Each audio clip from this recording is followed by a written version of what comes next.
Assalamu alaikum wa rahmatullahi wa barakatuh. Uh, Peace and the mercy and blessings of Allah be with you all. Thank you all for joining me for this live video. Please send me a comment to let me know that you can hear me and that everything looks good. I today want to deal with a misrepresentation of my views on concubinage that was done by an OpIndia article. And I noticed that Robert Spencer had picked up upon that. He doubled the misrepresentation in the way that he quoted that OpIndia article. In a past Facebook post, I pointed out his error in the hope that he would correct it. But rather than correct it, he has actually now multiplied his error in this regard. Recently, he appeared with Sam Shamoun. Together, they discussed this issue, and he's just maintaining that, okay, he was right from the start. So you have from Jabarti Ismail Baina a comment saying that everything was good. Thank you, Brother Jabarti. And so we will continue. So in this post, I want to just make one last attempt to thank you, Zahir, as well, and Rashid saying Assalamu alaikum. So in this post, I want to make one last attempt to clarify what I was saying in that original video, and where Robert Spencer and by extension Sam Shamoun also have gone wrong with this. So in our television program, Let the Quran Speak, over time we have answered many questions of a contemporary nature. And Aisha Khaja, who was interviewing me at the time in 2016, asked me the question, okay, so ISIS has taken concubines. Where are they getting this from? What do we say about that? So I went into a long discussion to explain the historical background of concubinage, how this worked in the past, when Islam came on the scene, what Islam was doing about that, and how the Quran uplifted the status of slaves in general. And I gave that whole historical background. I also gave a biblical background. I showed how the Bible indicated that important personages had slaves and also concubines. And I was not justifying it. I was not saying, okay, it's concubinage is good, or that Islam is great because it allows for concubinage or anything like that. On the contrary, after that long discussion, I concluded by saying that ISIS is wrong for taking concubines, and they are following some classical Muslim interpretations of the Quran and of Muslim traditions. But those interpretations are wrong, and ISIS is wrong for following those interpretations because they do not see the historical circumstances, which I've explained in great depth, that form the background of the classical Islamic rulings. And in fact, if they had, and if Muslims in general had read the Quran carefully and followed its spirit, we would have emancipated slaves, and Muslims would have been the first people on earth to emancipate slaves.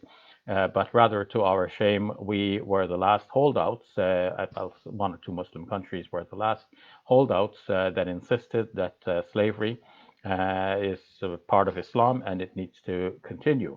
So Robert Spencer, together with Sam Shamoun, they're speaking about how the Bible is great, and Robert Spencer says, well, okay, of course we have some passages in the Bible which deal with concubinage, but we have ways of dealing with that. And doesn't Shabir know? With seeing that all the people he has debated with over time, hasn't he come across a Christian who has said, well, those Old Testament laws don't apply, something to this effect? Well, of course I've come across people who, as I've pointed out previously, are not sure exactly what to do with the Old Testament law. And of course they have a modern approach to that. And I don't see too many Christians taking concubines today. But why did they stop? Is it because the New Testament says so? No. Sam Shamoun mentioned a couple of verses from the New Testament which apparently have a bearing on this subject. At least he seemed to intend to mention them in that context. But because I was listening to this at double speed while driving, I did not catch those verses. Maybe somebody eventually will point out what those verses are, and I'll study them in great detail. And that may actually overturn everything I'm saying here today. But humbly, given the time constraints, I need to offer you my thoughts. And these are my thoughts at the moment. There is nothing in the New Testament that actually cancels the institution of concubinage. So let me start with the Old Testament for a moment, and then we will get to the New Testament, because the Old Testament forms the background that the New Testament is building upon. We need to see where the Bible has gone with this, and then we'll make some comments about the Quran as well, to see how the Quran has actually changed things. Although, of course, the Quran could not change everything all at once, but we'll see what the Quran has done with that general picture that we get from the Bible. I want to point out from the very start that when one watches the exchange between Shimon and Spencer, it will be clear that Spencer has actually taken notes from my previous Facebook discussion, and he is discussing some of the verses that I mentioned from the Old Testament. But curiously enough, he omitted any mention of Numbers chapter 31.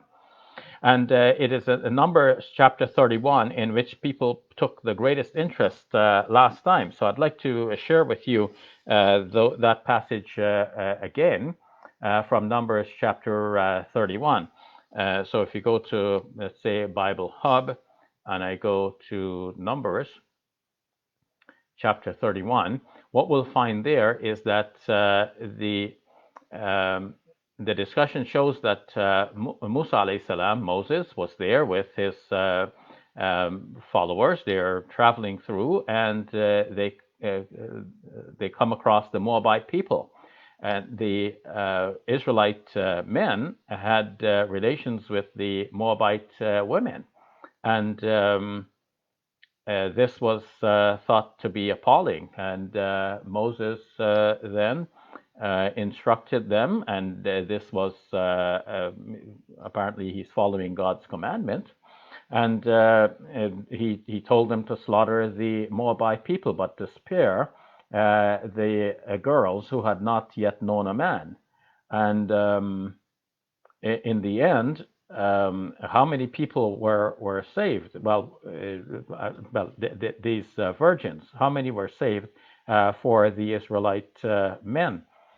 This is an important question now.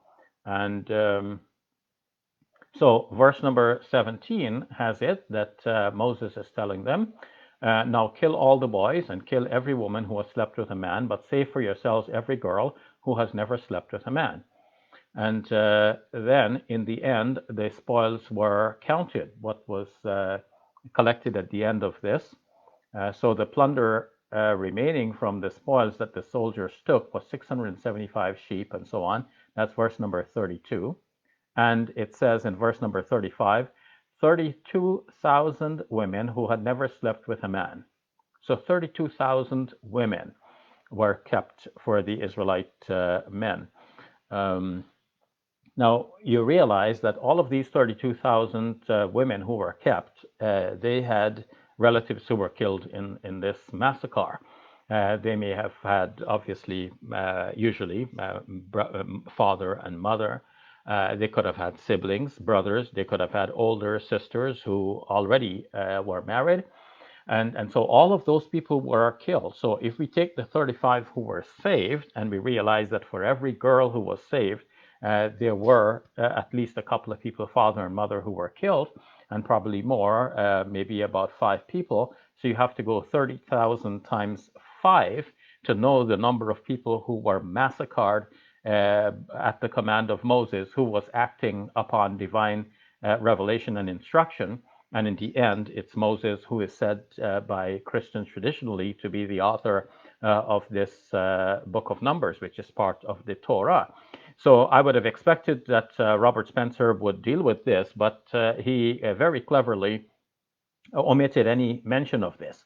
So I want to step back more broadly and look at the whole problem of concubinage in the Old Testament. So As I pointed out previously, Abraham is said to have had a concubine in the Bible, that was Hagar.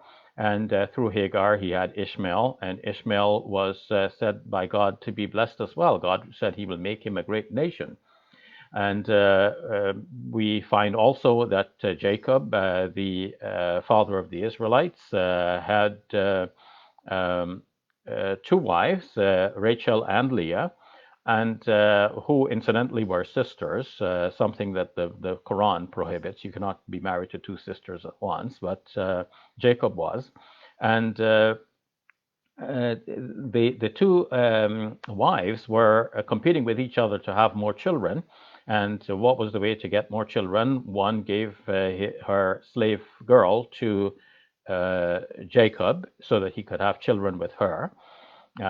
And then the other one did the same as well. So now Jacob had two wives and two concubines. And through these concubines, he was having more children. And some of these children are the heads of the Israelite tribes. That's how we have 12 Israelite tribes. So all of this was seen to be quite copacetic in the Old Testament. Nobody said that Abraham was a bad man or Jacob was a bad man for having all of these concubines. Solomon in the Old Testament is said to have had 700 wives and 300 concubines. And Solomon, who was he? The Bible regards him as a king. Muslims regard him as a prophet.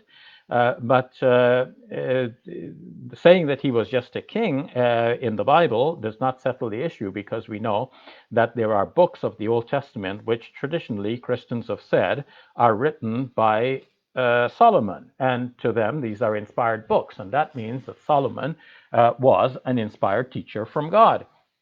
So we have the Song of Solomon and Proverbs. In fact, Proverbs is a very dear book to Christians. Sometimes Christians who don't want to carry around the entire Bible, especially if they find that much of the Old Testament is irrelevant for them, they will have a printed edition of the New Testament that may contain also the Psalms and the Proverbs, Psalms and Proverbs.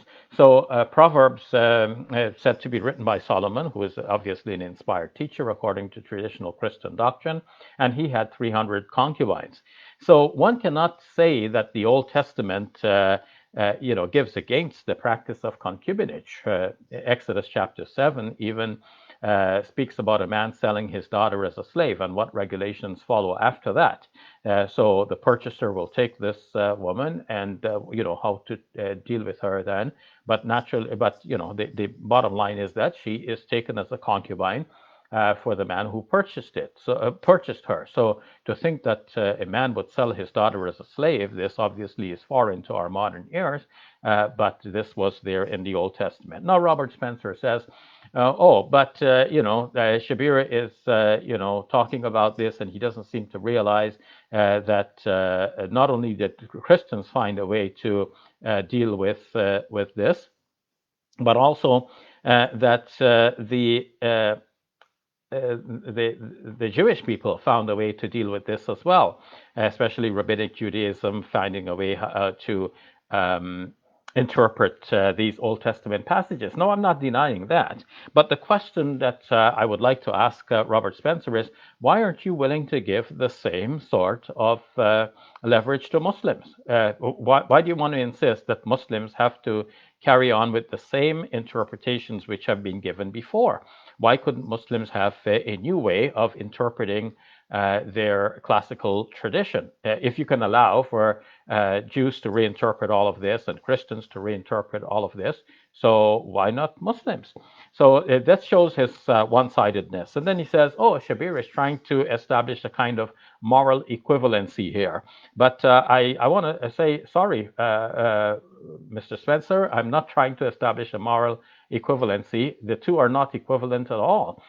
We find, what I've just described here in terms of what happened in the Bible with the massacre of the Moabite people and the seizing of their 32,000 girls and young women for the Israelite soldiers. There is nothing comparable to this in the Quran. So no, I'm not trying. I'm not. I'm not striving to establish a moral equivalence here. there is a great difference between the biblical approach and the Quranic approach, which I'll come to in a few minutes. I just want to spend a couple of minutes now to look at the New Testament picture. Now, does the New Testament give against concubinage? Not that I can see. In fact, the New Testament, despite what many Christians may feel, actually reiterates much of what is there in the Old Testament and acknowledges and ratifies the Old Testament law. Paul himself, in his letter to the Romans, speaks about some of the death penalties that were given in the Old Testament. And Paul says that, all of this that's all legitimate. That's what people deserve. They deserve these death penalties. So whatever was going on in the Old Testament, the New Testament writers are not saying that that's wrong. They're not saying that, God was morally wrong for giving all of these rules. So everything, the killing, the concubinage, everything is actually acknowledged in the New Testament. In fact, in the Old Testament, there's the massacre of the seven nations, the Hivites, the Jebusites, the Canaanites, and so on. And the New Testament writings say, yes, this is what happened by the command of God. They're acknowledging this. The book of Hebrews has a chapter that is referred to as the Hall of Faith. The Hall of Faith. Why? Because that chapter lists a number of Old Testament persons who were very righteous people, very dear to God, and so on. So when I debated with David Wood some years ago about the question of violence in the Quran and the Bible, I mentioned this passage from Hebrews, and he couldn't reply to this. Nobody could, because this is there in the New Testament. That some Christians will say, "Look, everything you're saying, that's about the Old Testament, but we are following the New Testament." And what we see now is that the New Testament actually gives a list of persons who are well acknowledged as persons who were close to God, and they passed the test. They were men of faith, men like Abraham and David. They're all mentioned here. Samson, and so on, and Moses. So you cannot walk away from this and say, oh, but that's just the Old Testament, because the New Testament is actually ratifying much of what the Old Testament said. Now, when it comes to specifically the question of slavery, it is clear in the New Testament that slavery continues. Paul, in his writing, says that if you're a slave, don't try to be free, and if you're free, don't try to be slave. Now, I don't know how that last one would have figured in. I guess people would have perhaps sold themselves into slavery, and Paul is saying, no, don't do that. Don't change your status. So you're a slave, stay as a slave. Well, that's the part that I think is very important for us to grasp here in the present context of our present discussion. So Paul is saying the slavery continues. If you're a slave, stay as a slave. In fact, his letter to Philemon in the New Testament is specifically dealing with this issue. Philemon's slave had run away, and Paul is writing to Philemon and saying, take him back, since he's a Christian, treat him as a Christian brother, but this runaway slave will still remain a slave. So if slavery continued, then naturally a concubinage continued as well, because what was done with the female slaves in that context? The female slaves were taken as though they were treated like the wives for intimate relations with their masters, the difference being that they did not have their freedom. So it's quite disingenuous for Robert Spencer to be pontificating about how we have a way of interpreting the Bible and so on, but Muslims have this Quran, and these are the problems with the Quran. In fact, now when we turn to the Quran, we will see that the problems that we have just described are not really there in the Quran. It is true that Muslims have traditionally interpreted the Quran as though the Quran justifies taking your slave woman as though she was your wife. But the Quran does not explicitly give that sort of permission. The passages that speak about right-hand possession, which naturally refers to slave ownership, does not necessarily mean that you have intercourse with your concubine as a concubine, because the Quran in Surah 4, verse 24, actually encourages the men to marry the concubines. So Robert Spencer says, well, they wouldn't have had any choice. They would have had to marry. Well, I grant you that, but at the same time, the women did not have that many choices at that time in general, and the concubines had less of a say in matters. But the fact that the Quran was enjoining upon Muslim men to marry the concubines would be much different than just simply taking them as they are and having free access to them just by virtue of their being concubines. So you can imagine a situation where one man owns a woman as a slave. I'm not saying all of this is right and should be done. I've already explained. I wish that the Muslims were the first to abolish slavery following the Quranic principles and spirit. But that did not happen. But nonetheless, today, Muslims should have no difficulty saying that we can enter into international agreements in which we say that, okay, neither of us will take concubines. If we happen to go to war, which we hope wouldn't happen, and if we happen to take prisoners, then the prisoners will be treated according to modern conventions on the humane treatment of prisoners of war. And certainly taking the women as concubines would not fall under the humane treatment of prisoners in modern times. So as a Muslim, I see no difficulty. Yes, we can interpret our faith in the light of modern realities and in conjunction with what is reasonable for our modern age. But the point I wanted to make is that the Quran itself does not explicitly say that you can have sex with your concubines by virtue of their being concubines. And it seems that it is more reasonable to interpret the Quran as meaning that you would marry the concubines. They're still called right-hand possessions, even though they are your wives, because that's what their status is vis-a-vis free persons in society. But you can have a person who is a slave and also a wedded person. Either a man or a woman could be wedded. And this is what apparently the Quran is speaking about. And this I've explained previously, but I don't know why Mr. Spencer does not seem to get this. So in the end, I hope that as Sam Shimon and Robert Spencer in particular would view this presentation, then they would come back to their proper understanding, and Robert Spencer in particular will admit and acknowledge his error. So what happened was that after that 2016 video, the OpIndia article put out in a headline, Canadian scholar justifies taking concubines. And, I wasn't justifying it. So that was from the get-go, from the title onwards, it was a misrepresentation of what I said. And in the article, where I'm saying some Muslim scholars have said this, or classically this is how it was interpreted. So they took that part and they just represented those parts as though this is Shabir Ali saying these things. Whereas if one wanted to quote accurately, one would say Shabir Ali is saying that classical Muslim scholars said this and that and that. But no, they kept putting it forward as if Shabir Ali is saying this and that and that. So now Robert Spencer quoted much of that. But the one redeeming factor in the OpIndia article is that at the end, they pointed out that I disagreed with ISIS.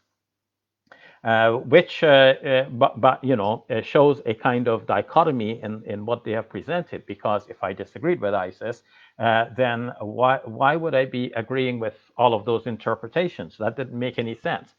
So their article is in fact incoherent by putting things in this way. First, representing what I said about the classical views of scholars that I disagreed with, as though these are actually my own views, and then at the same time adding that I disagreed with ISIS.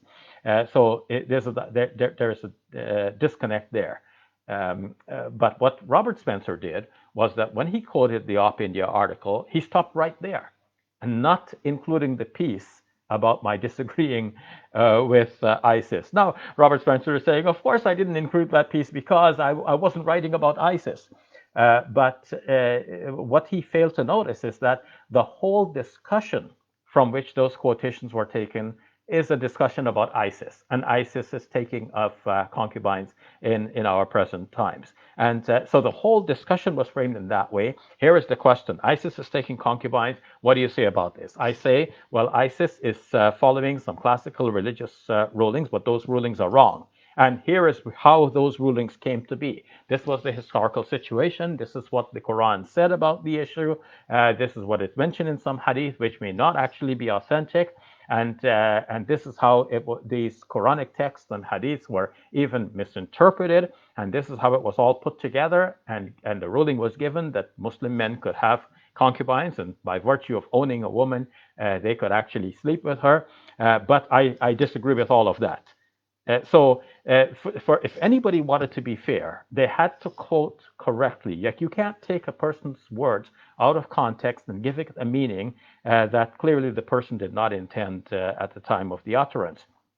And this is clearly what the OpIndia article has done, and which by recopying those same things, Robert Spencer has actually done as well. Now, we might say that maybe Robert Spencer the first time hadn't watched the videos, hadn't watched a video of me, and he had just simply copied the article, and he trusted that the journalist was actually doing a proper job in quoting correctly. So he was just repeating on faith what the journalist had said. But after I had put out my video in which I clarified what I said, you might expect that by now Robert Spencer would have looked at the video to get to the bottom of all of this, and then he would come back with a rebuttal.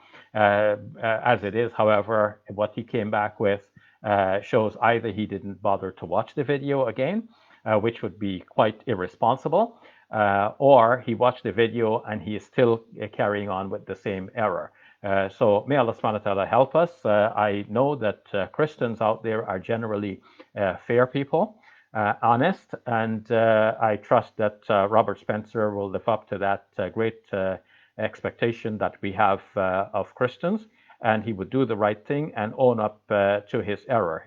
The OpIndia article has misrepresented my views, and Robert Spencer, by quoting and partially quoting that OpIndia article, has actually misrepresented the OpIndia article itself, because he left out the part where at the end the article showed clearly that I disagreed with ISIS. And secondly, by repeating what Robert Spencer did repeat from the OpIndia article, Robert Spencer was making the same mistake, that just simply repeating the mistake of others, in which I was being misquoted. So he ended up misquoting and misrepresenting me as well. So this matter is so clear, brothers and sisters and friends, that I find it very hard to understand why Robert Spencer would just simply persist in his misrepresentation like this, and why he would refuse to own up to his error. But I do hope that with this last attempt here, he will come to his senses and he will admit that he has done wrong, which is, not the end of the world. He can come around and we can move on from the error. We are human beings. We all make mistakes, and the best of us are those who are willing to admit to their error. Now, what about the part about Robert Spencer offering to debate me? And then I said, yeah, sure. All right. So when he wrote about this on Jihad Watch, that was brought to my attention. And in that piece of writing, he was saying, okay, now I know why Shabir Ali is ducking me and whatever. I offered to debate him so long ago and whatever. So I said, oh, I didn't realize he was still willing to debate me. Let's have the debate. And I proposed, let's debate based on one of the first questions. In fact, the first question that he put forward as one of the things that Muslims and Christians differ about. Who exactly is the true God? Is the true God a triune God, or is it just simply one God? And I thought he would jump on it because he was already saying Shabir Ali is ducking him. And here is Shabir Ali saying, okay, let's debate. But now he says, oh, I can't debate Shabir Ali because Shabir Ali, and not that he can, I won't debate Shabir Ali because why? Shabir Ali is dishonest. How dishonest? Well, when I replied to his article on Jihad Watch, I had composed the article thinking that I'll send him an email. But when I went to his site, I couldn't find his email address very quickly. I couldn't find something like Robert Spencer at jihadwatch.com or .org. So I looked at the top where you would find, usually at the top, a website would have contact us. I'm not saying that every website has to have this, but the fact is that his didn't have that. I didn't find like a contact us button. Then I scrolled all the way down to the bottom to look because some websites have it there at the bottom. I didn't find it there at the bottom either. And so I thought, okay, well, the simple thing is I can just post it in the, as a comment on his article, and definitely, he would see it. And if he doesn't see it, and if he doesn't respond to it, at least, somebody will see it and alert him to that, and eventually he will get to know of that. So I put that there, and I thought that was the end of it. Now, because I said in what I wrote there that I didn't easily find his email address, oh, that became a big issue now. Oh, Shabir Ali, he's lying here because look, right on the side, there is in big, contact us. Well, of course it is there now that I know where to look for it, and it's easy to find once you know what you're looking for.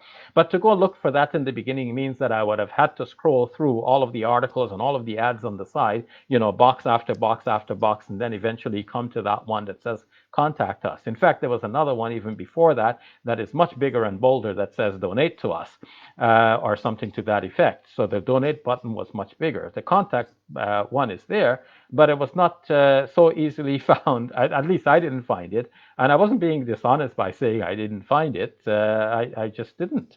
So for him, now he finds something that he can seize upon and say, okay, now I have an excuse for not debating Shabir Ali because I can say that Shabir Ali is dishonest. So I don't know. Like I guess he didn't expect that I would call his bluff and say that yes, I'm ready to debate you. But nonetheless, that's the situation as it is at the moment. I'm still willing to debate him.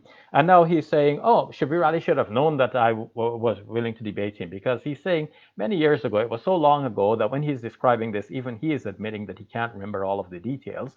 So in the end, like he was here in the Toronto area, and a debate was being organized between me and him, but the organizers called off the debate because at the time they didn't feel that Robert Spencer was a proper person to give a platform to.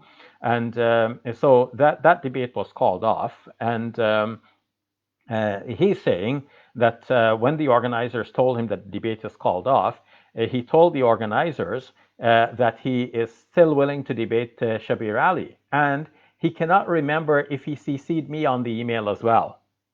So, okay, so he cannot remember if he had CC'd me on the email. So that's one. Let's count that as one instance where he thinks I should have known that he was willing to debate me. Why should I have known? Because he sent an email that he cannot remember if he had CC'd to me.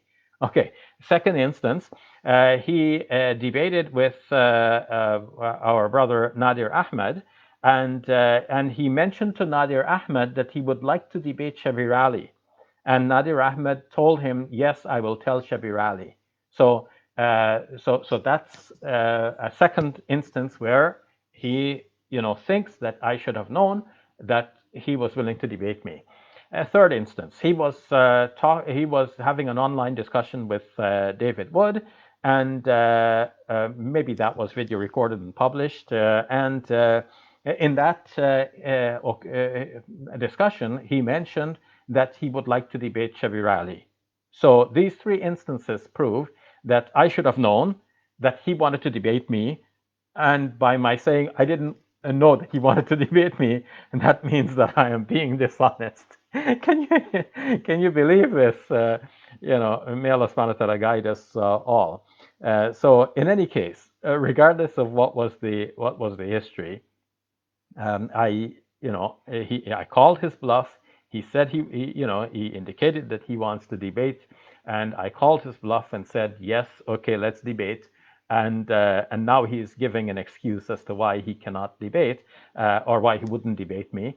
And obviously, it's a very lame excuse. I hope that he will stop making excuses and that he will actually come to debate me, because he has been saying a lot of things about Islam, and he's promoting the Bible over and above the Quran, and Christian belief over Muslim belief. So I'd like to get to the heart of the matter. Like, where does it start? Who exactly is your God?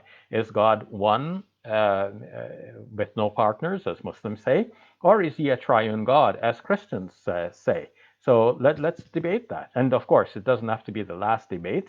It can be for the first of a series of debates. There are many things that Muslims and Christians need to get a better understanding of in a joint manner, and through discussions and dialogues and even academic honest debates, we can understand much more. So let us go forward as people of faith, and let us discuss these issues of importance to our communities. So in short, when we look at the whole problem of concubinage in the Bible and the Quran, we see that the biblical record of this is actually quite problematic for our modern times. Yes, Christians may feel that we have a way of dealing with that. It's not in, this is just the Old Testament, but of course, that only goes so far, because as I've shown, the New Testament does in fact acknowledge many of the Old Testament laws, including the fact of slavery. And with that, though this is not explicit in the New Testament, comes naturally the problem of concubinage. And if Paul is saying to slaves, be as you are, then women who are slaves would remain as they are, following Paul, and some of them would have been concubines at the time. So the Christian does not really have a good way of dealing with this. As for Judaism and interpretations that deal with that, I'm going to leave that alone for the time being, because our discussion right now is not with the Jewish folks, though of course we have to have dialogues with them as well. But I would only point out that if Robert Spencer is willing to say, look, Jews have a way of dealing with this, and that's acceptable, well, let's give Muslims the fair chance to have a way of dealing with this as well, so that we can reinterpret certain scriptures and traditions. And I've shown that I have a reasonable approach and interpretation of our sacred texts, of the Quran, and of the Islamic tradition. And given this approach, Muslims cannot and should not take concubines in our modern times. In fact, if we are to follow the Quranic dictate, we would be releasing slaves, and we would be the first people to declare the total abolition of slavery. And we can enter into international agreements with everyone to follow things like the Geneva Convention on the treatment of prisoners of war, in which case no woman would be kept as a concubine. So I rest my case on all of that, and I would like to now turn to your questions and comments. All right, so let me see. All right, Brother Mubin Sheikh, mashallah, I haven't seen you in a while, brother. Don't know why you even deal with that. Okay, so sometimes we just have to deal, they put out videos, and sometimes people ask me about what they have put out. So I thought it's a good idea to have a response. All right, Abdul Basit, dear teacher, I sent an important message to you. Please have a look, okay, and find out if it's correct or not, related to the miracle in the Quran. Abdul Basit, did you send it to me by email? Okay, you've piqued my interest. I'll try to. Can you send it to me one more time so that I will have it on the top of my emails? And because I get so many emails, perhaps it's buried somewhere. Abdul Basit, I'll make a note of it here, and see if I have a pen nearby. Well, I'll make a note right here. Okay, I'll make a mental note so I can go on very quickly. Zahir Ahmed, make sure to mention Prophet Joseph was once also, yeah, he was a slave. But of course, that does not add much to our discussion, Brother Zahir, because his being a slave, readers of the Bible would say, but that doesn't mean that this is not a proof that the Bible is sanctioning slavery. It's when a good Christian or a good Israelite has a slave, and that's shown to be okay in the Bible. This is where obviously it sanctions.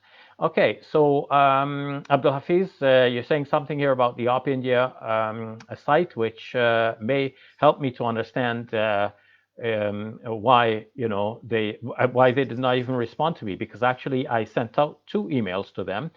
One is by the general email, like their info at whatever, and nobody has responded to me. And I also went into what they call a fact-checking uh, uh, box. So, that's where you can respond to them or to point out that something needs to be fact checked. So I thought that at least the fact checkers would check the facts within their own article, and that they would clarify matters and get back to me, but nobody's gotten back to me. So what you're saying, maybe that's an explanation for it, and Allah subhanahu wa ta'ala knows best. Okay, I don't know much about that site, except that I was drawn to it when I saw this misrepresentation. Ahmed Khan, I only see KH, and sorry, I said Khan. Maybe that's not correct. But anyway, Ahmed, sorry if I misrepresented or mispronounced your name. There are some Christian websites, Instagram and Facebook accounts targeting Muslim women and kids. Is that right? What they would do is take Bible verses and put Isa instead of Jesus and Allah instead of God, just to attract Muslims and make them read those verses, and then start asking, what is this scripture? You click a button and it will take you to a group with the people who are working on these websites. One of these websites is and this. Okay. So I hesitate to mention these websites because you know what, my brother Ahmed, sometimes you know. Those who are working with websites like this, what they do is that they construct messages which have the outward form as though they're trying to warn Muslims about these websites, and their real intention is to draw more Muslims to go and check out the websites. Yeah. Amla, Assalamu alaikum, and Zahir, wa alaikum assalam, Amla, and Zahir. So, فَلَقْتَحَمَ الْعَقَبَةَ, but he attempted not the ascent courageously. Okay, yes, and of course, if the ascent is to free the slaves, you're right about that. فَكُّ رَقَبَةٍ. Ahmed, again, Assalamu alaikum, may Allah reward you. There are some Christian websites. Okay, I saw that note already. And Nasir, Assalamu alaikum wa rahmatullah, wa alaikum assalam, Nasir. And Shazi, this person is crazy. The funny thing about him is that he looks awfully like a typical Muslim, but he's one. Okay, and Allah Subhanahu wa Taala knows best what's in the hearts of people. What we see, the work that is out there, and it strikes me with wonder that somebody would be misrepresenting things as they do.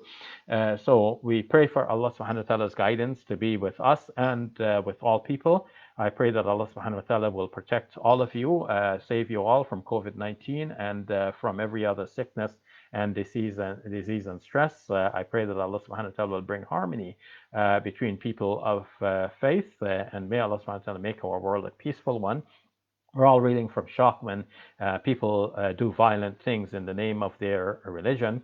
Recently, we find that somebody was beheaded in France, and then a Muslim person was incriminated as a result of that.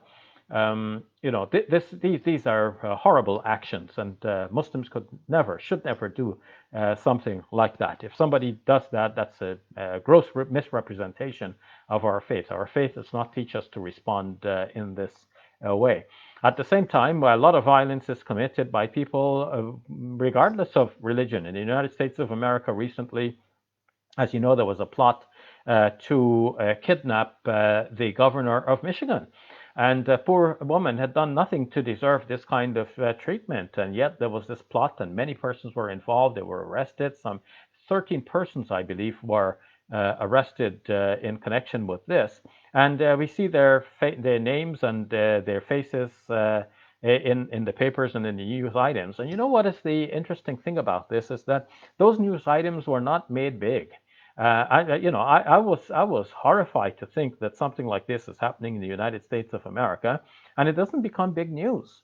That is something to worry about. If there are people out there who are in the United States of America and they look like every other, and not every other, but they look like the majority of Americans, and they have names like many Americans, and yet they are going about plotting things like this. And recently, it surfaced that there was a plot to arrest another governor as well. I'm just puzzled as to why they would not represent these cases as big as they represent the cases when a Muslim does something wrong. If a Muslim does something wrong, there would be articles daily, like one day they're talking about the background of this individual. The next day they're talking about the school where this individual studied, and so on. There'll be article upon article analysis and so on. But a large number of people like this plotting to arrest or to kidnap the governor of Michigan, and this does not become the recurring news that we are accustomed to seeing when a Muslim has done something wrong. I think there has to be a correction to this imbalance, and may Allah subhanahu wa ta'ala guide us all. Okay, Shazi, Christianity is full of capturing concubines. Don't even bother to look at Hindu scripture for good treatment or portrayal of women. Okay, and may Allah reward you. Thank you, and thanks to all of you. Okay, so I'm going to end here tonight. Tomorrow is a work day for many people, and I really appreciate that you have joined me in this live post. And please join me again Friday. I will have my Friday sermon done live. And Friday night, inshallah, I will have my tafsir program as usual. This Friday, I will be talking about financial responsibilities within a marriage. That is from Surah Al-Baqarah, starting with verses number 233, I believe. So read those verses in advance, dealing with the financial responsibilities in marriage, and join me on Friday night for that halaqah. In the meantime, please support the humble work that we do for the sake of Allah Azza wa Jal, to spread His message to the entire world. Please go to our website, www.quranspeaks.com. That's for our TV show, and our general website, islaminfo.com. My personal website is shabirali.com. So go to any one of these websites and donate for the sake of Allah subhanahu wa ta'ala to help our mission, so that we could continue to spread the message to all and sundry. Zaira is asking why Christian King sends two beautiful girls as gift to our Prophet, peace be upon him. So Zahir, we would say that if this narrative is true, because first of all, you should recognize this is not in the Quran. So when we're dealing with what is not in the Quran, we have to say if this is true, because a lot of things have been written about the Prophet, peace be upon him, aspects of his biography and so on, which are not necessarily true. The biographical materials were passed on orally by word of mouth from one person to another for many generations until they were finally written down in the books as we have them now. So if this is true, then this was in keeping with the customs of the time. One leader is sending a gift to the other, and in those days, a gift could entail and include a gift of slaves, and if women slaves, of concubines. So that does not mean that the Quran sanctions this, and it does not mean that Muslims have to continue practicing this for all time. So that's a past incident that we should understand within its historical context, and we should, of course, understand our present and new context, and we should interpret and apply our faith in our new context in the way that brings out the original wisdom and beauty and spirit. So Finally, again, in closing, I want to thank you all for joining us. I pray for all of you. May Allah subhanahu wa ta'ala bless you all, bless your loved ones, save you all, and protect you from COVID-19 and from every other sickness and disease and stress. May Allah subhanahu wa ta'ala protect the entire world. May Allah subhanahu wa ta'ala bring the world into harmony and remove violence and hatred and bigotry and Islamophobia and all kinds of misunderstandings among people and between people. May Allah subhanahu wa ta'ala bless the Muslim Ummah and help us to live a life that is demonstrative of the beauty and the spirit of Islam in such a way that others will see that and they will also want to become Muslim. Thank you again, my brothers and sisters and friends. All the best. Allahumma akum. Assalamu alaikum wa rahmatullahi wa barakatuh.